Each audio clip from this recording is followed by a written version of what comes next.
Hershey creations presents day to day April 10 ലോക homeopathy ദിനമായും പൊതുമേഖലാ ദിനമായും ആചരിക്കപ്പെടുന്ന ഈ ദിവസം ദേശീയ സർവേ ദിനം കൂടിയാണ്.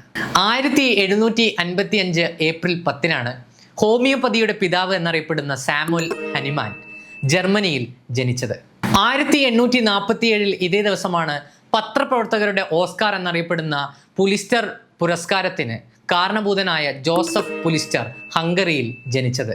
1875 ഇതേ ദിവസമാണ് സ്വാമി ദയാനന്ദ സരസ്വതി മുംബൈയിൽ വെച്ച് ആര്യ സമാജം സ്ഥാപിച്ചത്.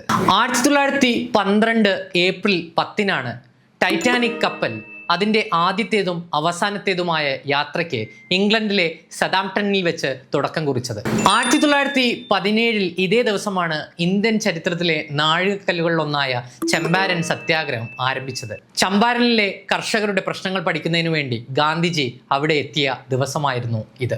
ലബനീസ് സാഹിത്യകാരനായ ഖലീൽ ജിബ്രാൻ 1931 ഇതേ ദിവസമാണ് നമ്മോട് വിട പറഞ്ഞത്. ഗോപിനാഥ് മുതുകാടും KPSC സുലോചനയും ജനിച്ചത് ഒരു ഏപ്രിൽ 10 1973 ഇതേ ദിവസമാണ് ശബരിമല സന്ദർശിക്കുന്ന ആദ്യത്തെ രാഷ്ട്രപതിയായി VV ഗിരി മാറിയത്. 1999 ഏപ്രിൽ 10 ജ്ഞാനപീഠ പുരസ്കാര ജേതാവും കുട്ടനാടിൻ്റെ കഥാകാരനായ തകഴി ശിവശങ്കരപിള്ള നമ്മോട് വിട പറഞ്ഞത്.